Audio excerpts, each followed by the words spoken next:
the Dementia Researcher podcast, talking careers, research, conference highlights, and so much more.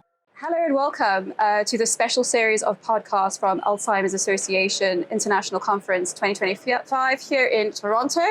I'm Dr. Tamlyn Watermeyer. I'm an NIHR Alzheimer's Society Dementia Fellow from Northumbria University, and I'm delighted to be hosting today's discussion. This is the first of 4 recordings that we'll be sharing throughout this week on Dementia Researcher. We'll be capturing conversations with researchers, clinicians, and brilliant early career researchers from across the world. So do keep watching. Today, I'm joined by 3 fantastic guests. Dr. Emily Ho, an assistant professor at Northwestern University, Dr. Laura Stankeviciute, a clinical neuroscientist from University of Gothenburg, and my own excellent research intern, JJ, or John Joseph Russell from Northumbria University. Together we're going to be talking about themes emerging at this year's conference and what excited us during the pre-conference and the first day of AAIC, which is today, and what we think the future of dementia research might look like.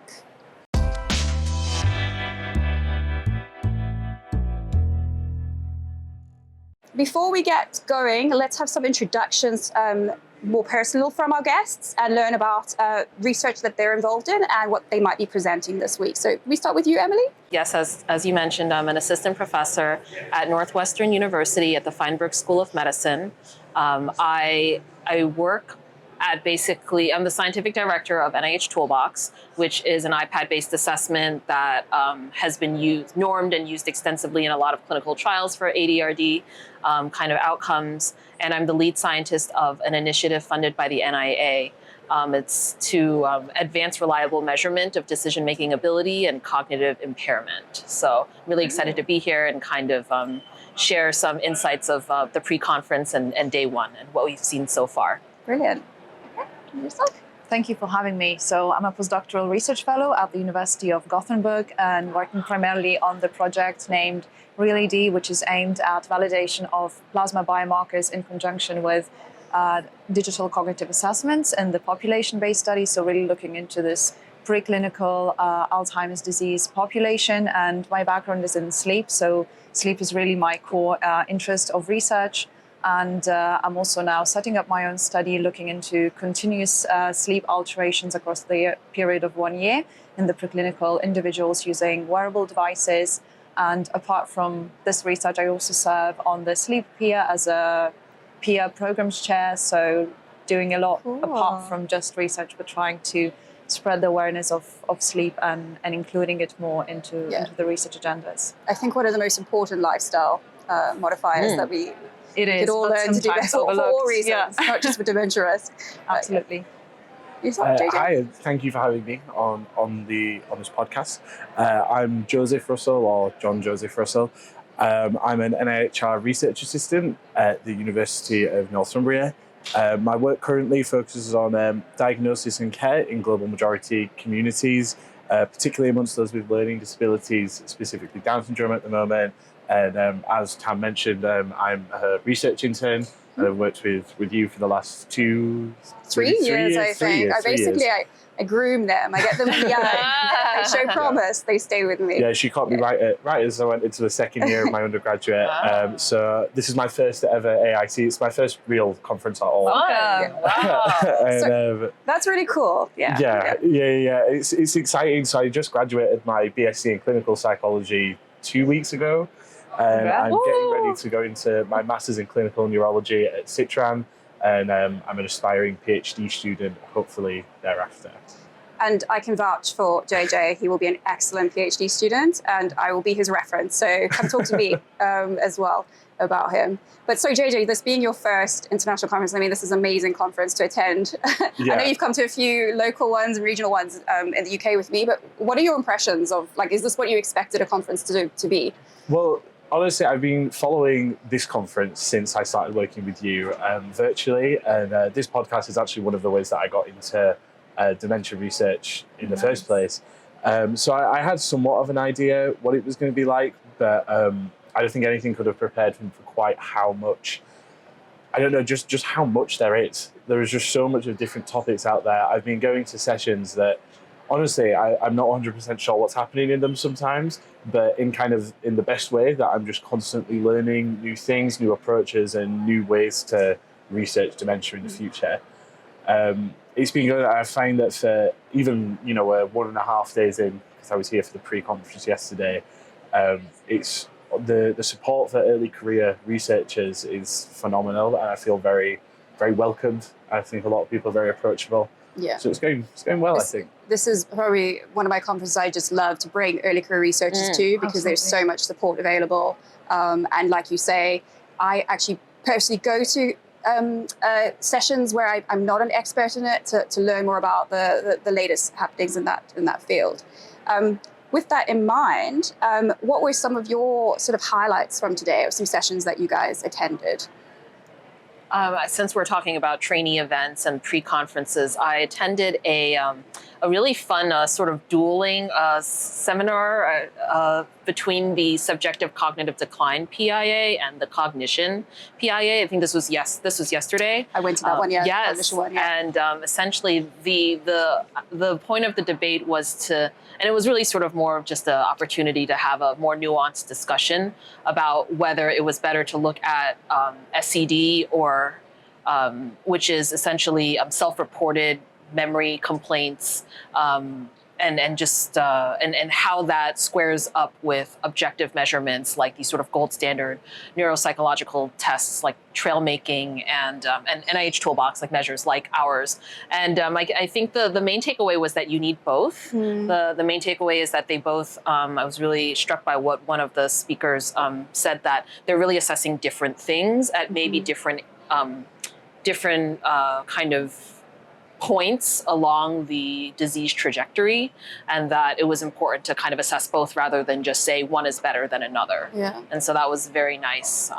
I was at that session as well. What I found was interesting in the questions and discussions afterwards about how women sort of report in higher prevalence, how we need to take into account. And then also, we're obviously very aware about sort of cultural awareness of many of the cognitive tests that we're using, and we can make adjustments for that. But then also thinking about actually, when it comes to testing about cognitive, subjective cognitive complaints, how we also have to reframe that in the particular cultural setting that we're working in. So that was something that was a takeaway from me for that discussion. How about you guys? Yeah, I also attended the peer day, and honestly, for me, it's probably one of the most exciting days of the whole conference, because I feel like it has this special kind of tweak to it. It feels more intimate. It feels more interactive. It's less overwhelming than 10,000 people. Yeah, it was a good introduction. Yeah, definitely. It's like a first step, like a warm-up before what you get here in the full-blown AAIC. And I'm obviously a part of the sleep peer, so I'm a bit subjective, but I really enjoyed this year what we did. So we did a panel discussion with a quite provoking topic where we discussed why sleep was not included in the 2024. So last year's Lancet edition for dementia prevention, and we had like a great panelists, like real experts in the field, like Andrew Lim, Yu Lang, Ruth Benker and Michael Bubu, and we reached a great consensus that even though sleep sometimes feels like this very multifaceted topic, and it actually is, because when we talk about sleep, we can talk about sleep quality, we can talk about efficiency,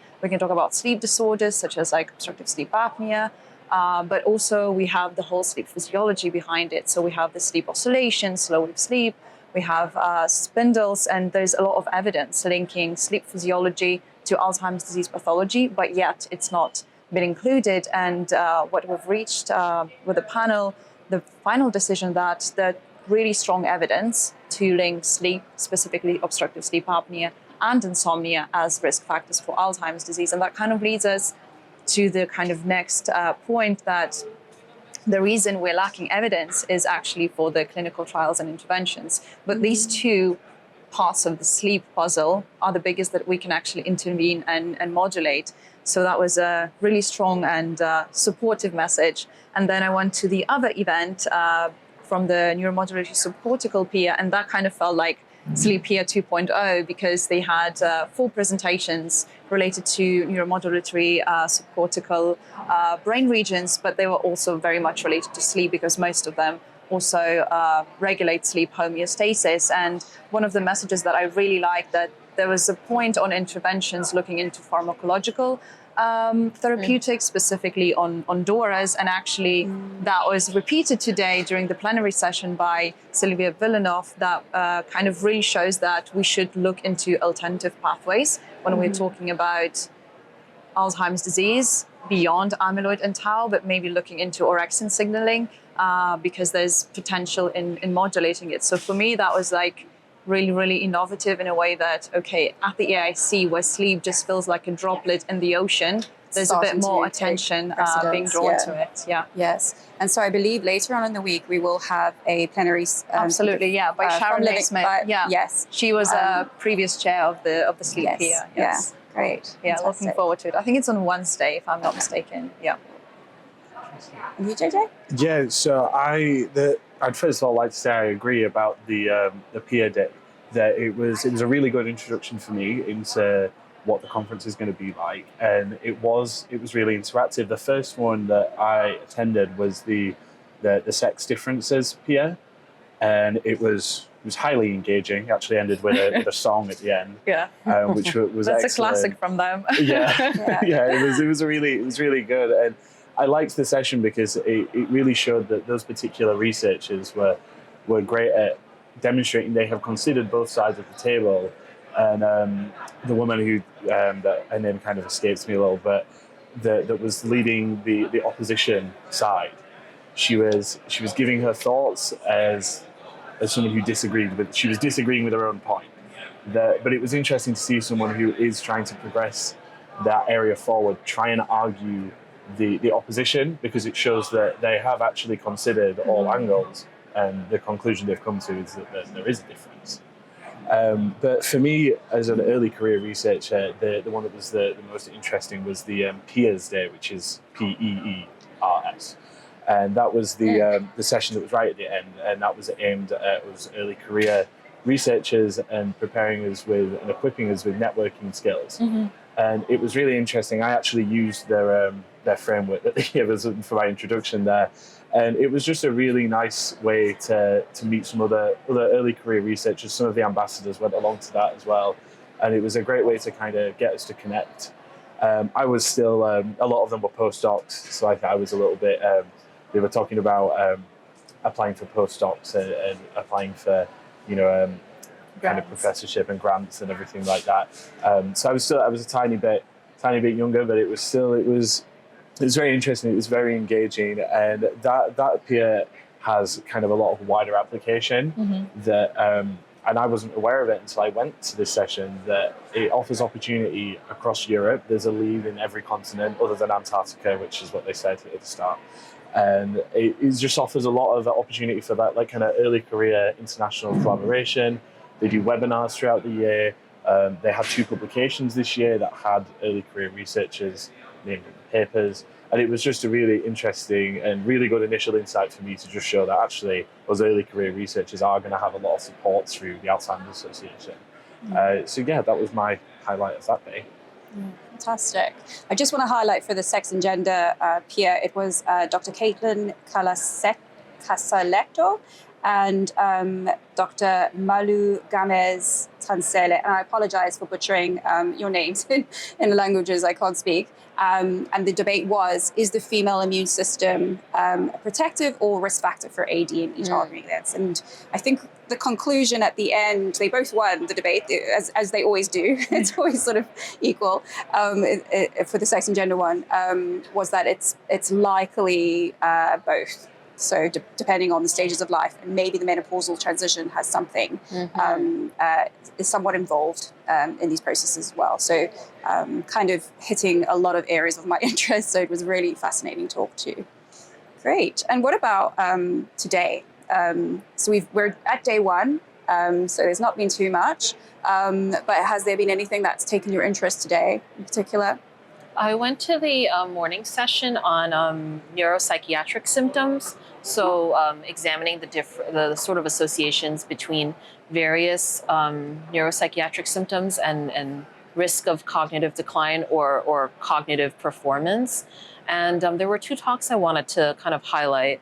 One was a talk by Juliette Sabata. I believe she was in Australia, and she did a virtual talk and looking at the various different kinds of psychiatric symptoms, so like agitation, delusions, and which like aspect of cognition it mapped onto. And so, for example, agitation corresponds with decreases in global cognition, but delusions, like higher levels of delusions, is more associated with executive functioning. So I thought that was a really clean way to kind of delineate that like neuropsychiatric symptoms have multi-dimensions, just as cognition kind of measures do. And so kind of she did a very nice job aligning that.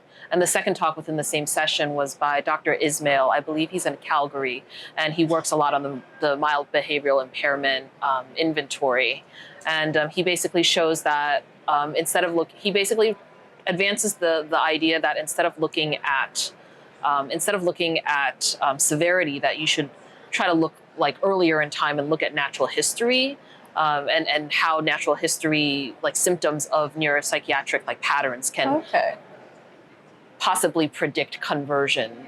So what did he mean, like episodes, like a I think like episode episodes of depression as opposed to chronic, like if you had sort of spikes. And how far back did he advise? It's a good question. A few years back, I couldn't tell you exactly.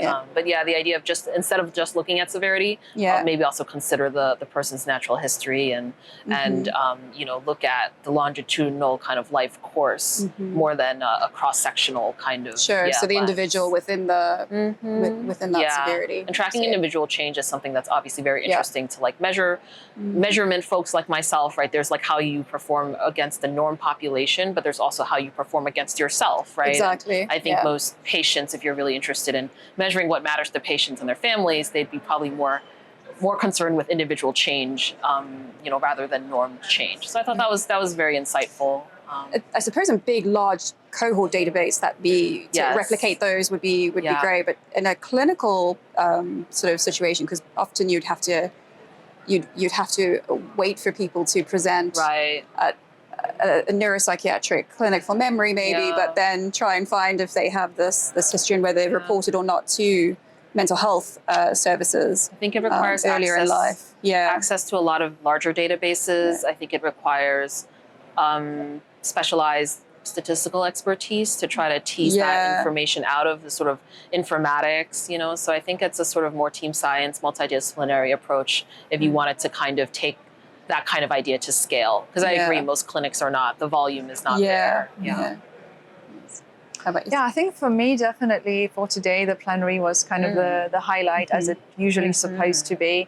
And I think Sylvia's talk was great because she presented kind of the landscape of what has been happening in terms of the diagnostics and the novel biomarkers. But I also really appreciated that she didn't just focus on the novel plasma biomarkers, which obviously has really accelerated our field and helped us to understand the biology behind the disease. And obviously one of them has been FDA approved, but she also acknowledged the other preventable risk factors, and also additional processes such as neuroinflammation, which I'm very interested myself as well. So the fact that she also highlighted the evidence that GFAP is increased in the disease very initial stages, and also that there's a very stark difference between sex. Yes, that was really interesting. Yes, I'm actually also looking into the same variables myself, so I'm just trying to understand whether that is also potentially explaining the cognition that we are seeing in differences in men and women as we go. Obviously, in a plenary, we can't stand up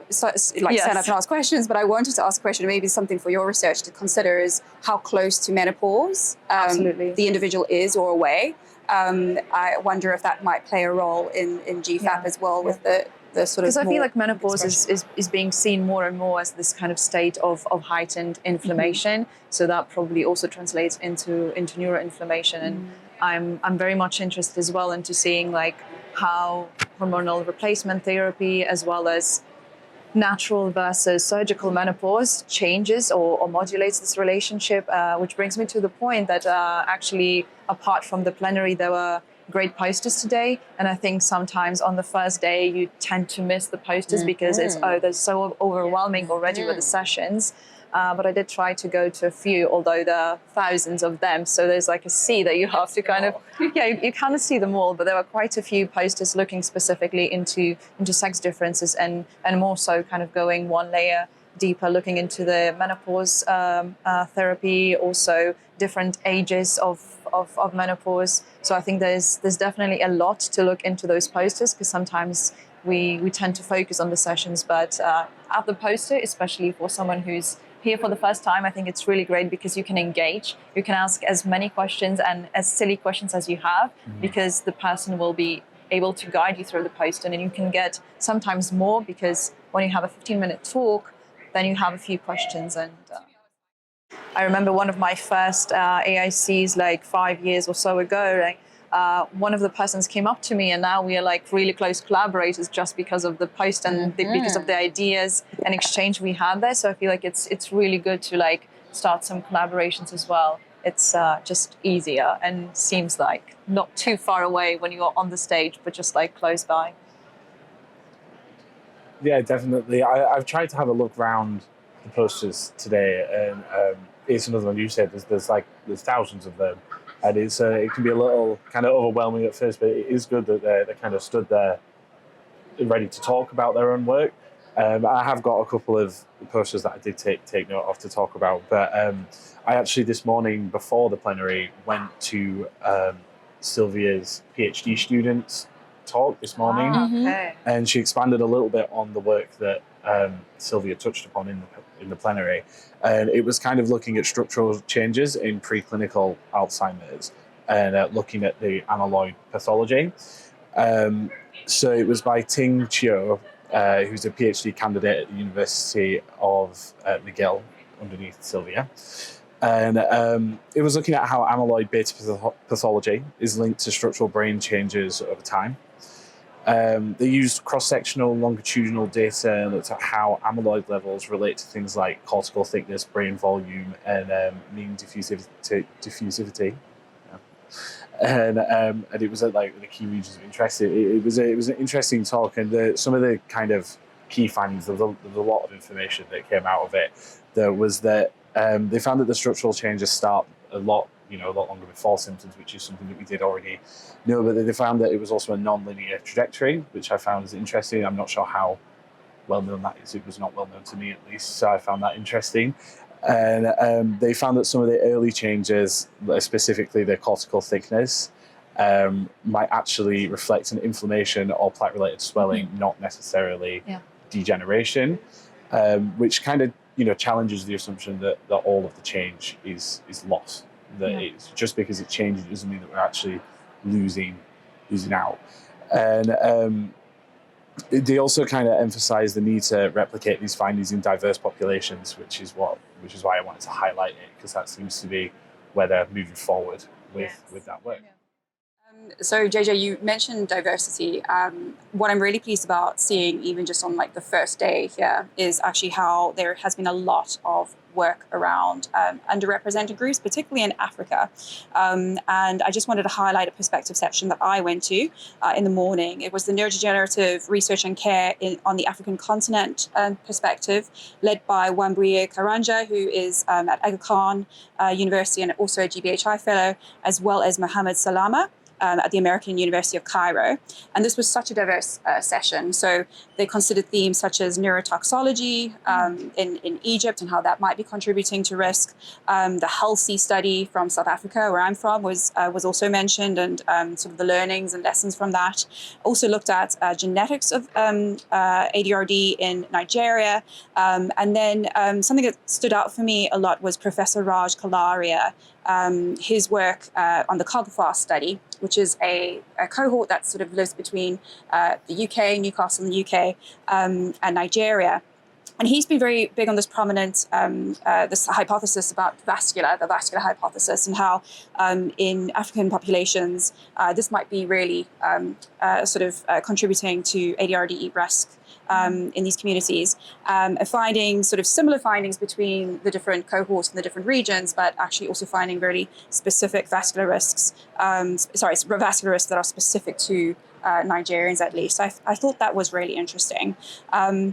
And so I was just really happy to see that we're starting to think about communities that are underrepresented in Alzheimer's research and general dementia research, and kind of wanted to sort of gain your guys' experiences. Have you noticed the same, or are you working in any populations where?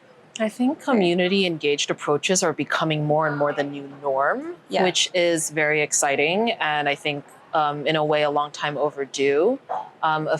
Last year, I as part of sort of an unrelated project, I actually was able to go to Tanzania and teach and do a workshop, like a week-long workshop on cultural adaptation of measures. And we actually, we had a lot of, the students were amazing. It was at Muhimbili, so that was in Dar es Salaam. And the students were amazing. They all came, some of them actually came from quite far to hear me and my faculty member in our group, Dr. Bear Van Etche, speak. And they're very interested in studying like HIV, stigmatization. There's, some of the populations they work with are not literate. And so it's a new way of approaching measurement. If you have these measures, you have to make sure they're culturally sensitive and responsive. And you also have to be prepared that it's not paper and pen. So the idea was to build capacity. And I think that I'm seeing more and more of that participants with lived experiences, families, clinicians, healthcare providers, they all want to co-design the studies with the researchers, and they want to kind of be there starting from day one. And I think it's very important to allow them that space so that they feel like they're part of the process from the very beginning. Yeah, I fully agree that participants should be in the journey of how we design the studies, how we design the research, to make sure that it's actually comfortable, it's easy for them to do the research. And I do also want to add to the point of, kind of minority groups. So even though our research is in Sweden, we know that Sweden is one of the probably number one countries in Europe with the highest immigrant and non-Swedish populations living. And we really try to engage through our REAL-ED study the most diverse population as possible. We had our study in 4 languages, so Swedish, Finnish, Arabic as well, and English, to give the opportunity for people from different parts to come. And some of these were a bit more represented, but again, it was not to the numbers that we were expecting. And I think in Europe, we are facing a huge issue with that. When I see at AAIC, when they present these cohorts in Black, white, even more fine-grained Asian populations, we're not seeing that in Europe. And I feel like Europeans have to step up their game. We have to step up our game to make it a bit more inclusive as well. And I think from the cognitive testing as well as the biomarkers and all aspects of the research process, I think what I really like seeing is that we're starting slowly to develop these protocols that are flexible to different groups and their preferences, understanding for various social cultural reasons. Maybe people don't want to do lumbar punctures and the invasive procedures, or don't particularly want to sit for hours doing pen and paper neuropsychological tests. So we're finally, as a community, starting to come to terms with that and address it, which is great to see. We've also been doing a lot of work this year, and we were just talking that we've heard a lot of research around Down syndrome has been already in this first kind of half day. We've already seen Down syndrome coming up a lot, and that's one that Tam and I this year especially have been speaking directly with those populations and trying to get their direct input on how dementia is assessed currently. And that's both in the actual cognitive measures and see how they like them, if they're able to do them. And with Down syndrome being having such a wide variability in the intellectual disability, it's interesting because it does mean that we can still speak to those people with Down syndrome who are able to give us feedback themselves on how it is that we approach that community. And also with the biological samples that we've been collecting, it's been interesting to see how they found some of those more or less accessible based on kind of a lot of it was very sensory related, what they liked and didn't like. But on a genetic level, Down syndrome is a very important topic at AAIC, especially this year. And it's been really interesting to see already how much that has been recognised Yeah, I actually did attend in the afternoon the multimodal imaging and fluid biomarkers in Down syndrome session. This was led by Sharena Janalizde and Patrick Lau.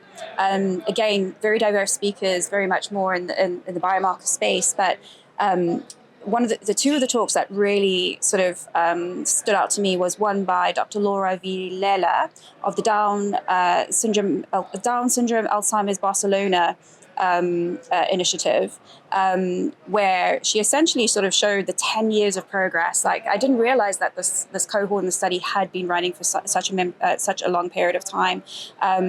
And again, how they work so well with the community to build not just a research program, but also a research movement, which I know, I think is kind of the pillar of all successful research programs now, where the individuals themselves can really understand the why and how it's going to benefit the community at large, not just research program. And then also Dr. Sharena Janalizde, who was from Lund University. And I think this is maybe one of the first times that this has been done, but obviously there's a lot of work going on in blood-based biomarkers in the general population. But here, her team looked at p-tau 217, GFAP, AB42, AB46, NFL, and t-tau as a panel to try and understand which predicted future cognitive decline and tau accumulation. And what they found that was baseline p-tau 217 was really good at predicting future global cognitive decline, but a combination of p-tau 217 and GFAP, GFAP came up previously as well, predicted tau burden longitudinally. So, this could suggest that these are some of the important markers that are necessary to look at in Down syndrome, which overlap, but are unique in themselves against the general population. So I always like research that tries to make sure that we're not just cutting and pasting from one population to the other. We're actually really looking at the nuances and uniqueness of the different populations that we're working with. That stood out for me this afternoon. Interesting. Yeah. You said you were doing some community-based work yourself? Yeah, so our study is not just about the research, but we really want to involve our participants at the core of it. So after launching the screening study of REAL-AD, we did have like a 1-year anniversary kind of party in a way, if you want to put it this way. And we did a REAL-AD day where we actually gave presentations on what we're doing, what the research they're contributing to is making a difference for the greater field of Alzheimer's disease. But also I think that was a great opportunity for all of them just to kind of communicate and just mingle between themselves, because I feel like sometimes when you do everything remote, because our study is completely remote, you may feel a little bit like isolated. You don't go to the clinic necessarily to do the test, so everything is completely remote.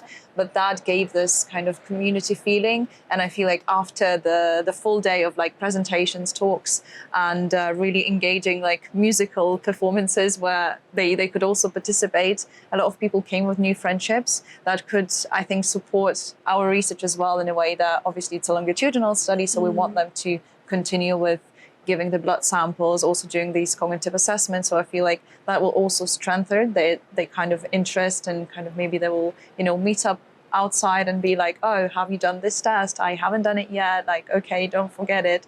And I feel like hopefully like next year when we're going to be celebrating 2 years, we're going to see the same kind of turn up, because we're doing it not for just some numbers in an Excel sheet. We're doing for these people and for those families. Yeah, so like building that movement, Absolutely. not just that research program. So probably will be very successful.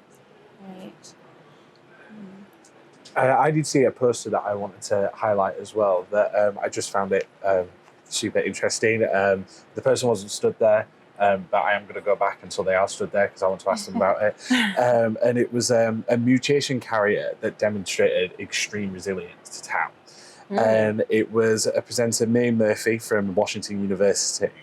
And it was, so people with autosomal dominant AD developed dementia in their late 30s, to early 50s. And they've named their participant Escapee, who has the PEN2 mutation carrier, who is cognitively unimpaired for 25 years past the expected diagnosis of dementia.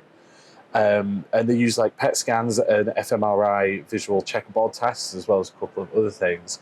And they found that even though the tau deposition was there, that it was extremely localized, and they kind of was hypothesizing that's what's slowing it down.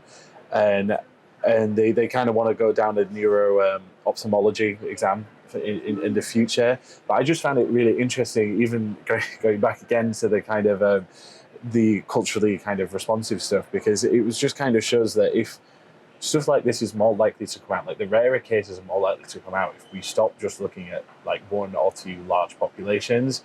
Because if we look at those that have come from different genetic variations and backgrounds, we're more likely to see these cases, which the overall message isn't even just that it will help that population. It helps us understand the disease as a whole. And this case especially is just, where it's just showing that by not studying the specific types, we might be overlooking rare cases like this, that if we can even slightly understand why it is that this person is 25 years past, that we actually might be able to understand a much bigger picture about the disease as a whole. Yeah, so absolutely. I just want to highlight that one. It's a really great one to highlight. I think there's been a lot of, it's always been multidisciplinary at this event. I don't think that since it began, but it's I'm seeing a lot more cardiovascular risks related to menopausal risks, sex specific, and I think like we used to maybe be quite discreet, whereas now it seems like researchers from fronto-temporal dementia, motor neuron disease, Parkinson's, Lewy bodies, that they've always been invited, but there's a lot more of those presentations as well here to try and understand neurodegeneration generally and how they all overlap, so that we can better understand each individual neurodegeneration and the dementia that comes from it.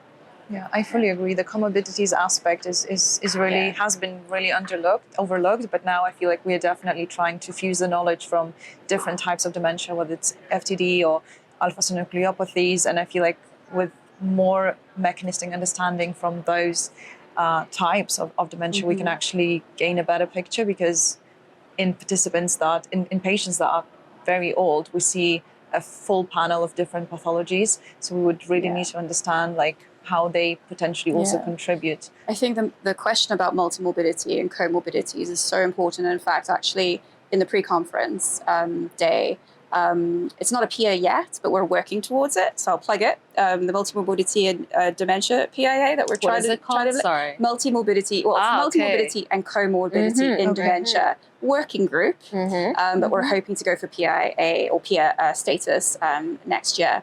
But we did host a pre-conference where Dr. Lucy Sterland, who joins the work, talked a lot about difficulties we have in the field, particularly how we have all these different indices of multimorbidity, and there's not really a great consensus on really how we define it. And most people define multimorbidity and comorbidity, interchangeably. We're really actually, they should be represented quite separately. There's different frailty indices and things like that. And it gets quite confounded by all these different different areas of research, like some not even within dementia, more just aging generally or frailty, and sort of wanting to work towards a more, I suppose, encompassing but stringent framework, so that we really define what we're talking about and understand the different pathways to dementia through all these other conditions that can co-occur or predict sort of emerging risk. So that was a really fascinating a pre-conference activity as well that I was involved in. Looking forward to hearing more about the PIA. Come and join, because we're looking for members. So Tam is soliciting. But it's one of those things where I think it will work in the sense that there will be working groups to work with, do a lot of collaboration with the other peers, because it sort of stretches into the other peers. So love that. We're hopeful.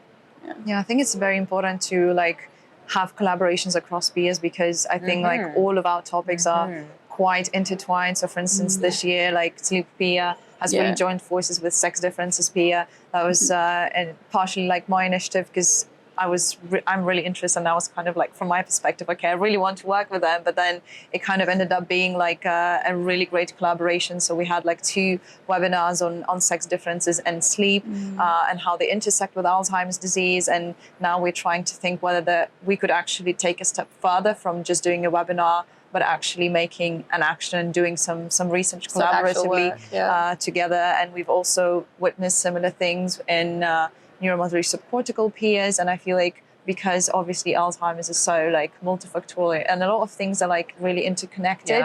And I would love to see like more collaborations with between peers as well. I think that judged just by the peer day, there was 2 sessions where there was like a collaboration between 2 peers. So I think that is something that Alzheimer's Association is encouraging and wants to support, and why not, you know? And I'm like a bit of a peer whore. I'm like in all of them. So, so I can be the link between, hey, you know what's going on there. But I think that's really great for the encouragement. So, I mean, we're coming to a close. So I just wanted to sort of end by allowing you guys to plug your own sort of posters or presentations that you're giving just quickly before we end on the first I want to defer to our... Okay, well, I'll let you talk about the 2. You plug yourself, you plug me, so that's great. Okay. You cover us both. So, I mean, at the moment, my key plug is that I'm an aspiring PhD student. My kind of main goal here is to get interested, learn about new approaches and new fields, and hopefully make some connections that I might reach out to in the next year or 2. I do have 2 posters that I co-author with Tam that I'm going to let you explain those posters. Sure. Well, one was today. So it was about evolving priorities in health and social care policy in the UK for people with learning disabilities, where we applied a natural language processing model to a bunch of reports and policy documents to understand whether dementia is a priority or when it emerges. Short answer is it's not quite. It was only mentioned really in 2 reports and not really prevalently. And then on Tuesday, we have another poster, which is just looking at a particular cognitive measure, the visual short-term memory binding task that is getting a lot of interest in being able to detect Alzheimer's disease potentially earlier than traditional measures. And so my fellowship, which JJ is helping me with, has kind of tried to adapt this for Down syndrome populations. So just some of our results there, where we're finding something interesting, but need to collect more data. That's great. How about you guys? I'm working on, we have 3 posters here at AAIC and then a few more virtually, and basically looking at NIH Toolbox cognition performance. One is in a group of African Americans in the States, and we basically show that almost all of our tasks can differentiate between healthy agers and those that have mild cognitive impairment. So that's really exciting. And it's sort of new data, and we have our next steps are to kind of look at the biomarker associations with it. But yeah, just as a first start, it's really compelling. A lot of the effect sizes are also like clinically meaningful. They're not like not like statistically significant and like small, and so that's very promising. And we see basically similar results for another Spanish-speaking population. It's like 100% Spanish-speaking. And then our third poster, led by my research faculty, Dr. Eche, looks at olfactory performance in Spanish speaking. Yeah, and we see some differentiations, some different trajectories depending on whether you're female or male, and depending on what stage of the clinical trajectory you're in. So it's very exciting. There's some olfaction's having a moment, is what I'll say. Yeah. I've seen actually quite a lot of booths, and in fact, like where I did my PhD, we also looked into olfaction and specifically MTL, and that seems to be like popping up more and more, and maybe it's going to be another risk factor in a few years. But sex differences, that's pretty novel. And in which direction then? Don't quote anything because it was I want to say females typically have lower, they have lower baseline performance. But Don't quote me on that. I mean, I've got pregnancy nose, so I would disagree at the moment. But yeah, that's interesting. Yeah, that's very interesting. Yeah, this follows a paper that was published by folks in our group, including myself, looking at the general population that was published in Alzheimer's and Dementia 2 years ago, I think. Yeah. So this is just looking now at special emphasis in enriched populations and seeing if the effects are similar and how they differ.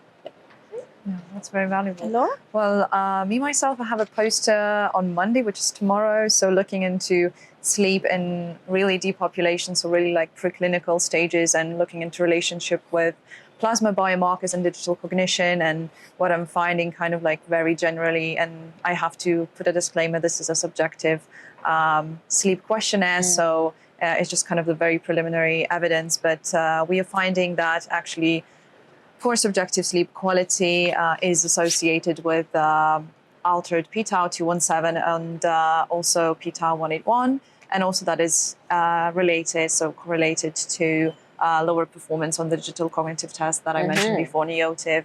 And this is just kind of the subjective study, but I'm about to run the objective study with wearable devices to actually see whether we can scale and we can actually replicate this result. But also some people from our greater team are also presenting on the recruitment strategy and actually the challenges and the learnings, especially in the remote recruitment. So we have now 6,000 participants. So how we started from number 0 and how we developed and grew all to 6,000. So that was a huge machinery behind that. And I think that's quite important because everything is becoming or is planned to be more scalable. We are trying to look into how to move out of laboratories and do things remotely, but obviously that takes a different kind of mindset for participants to be developed. So that's one poster by Iris Bosch from our team, and then we have 2 other posters more looking into the neuroimaging, tau PET, and also the correspondence with plasma tau 217. So kind of really broad, tackling all of the, in a way, hot topics of the conference. Excellent. Great. Well, I'm afraid that's all we have time for. But I just want to say thank you so much to Emily, Laura, and JJ for joining me on the first day of this podcast. Be sure to come back tomorrow and all the days of the AAIC thereafter. And be sure to subscribe to Dementia Researcher, where you can follow along as if you were here joining in on the AAIC in Toronto. Thank you. Thank you. Thank you. The Dementia Researcher podcast was brought to you by University College London with generous funding from the UK National Institute for Health Research, Alzheimer's Research UK, Alzheimer's Society, Alzheimer's Association, and Race Against Dementia. Please subscribe, leave us a review, and register on our website for full access to all our great resources. dementiaresearcher.nihr.ac.uk.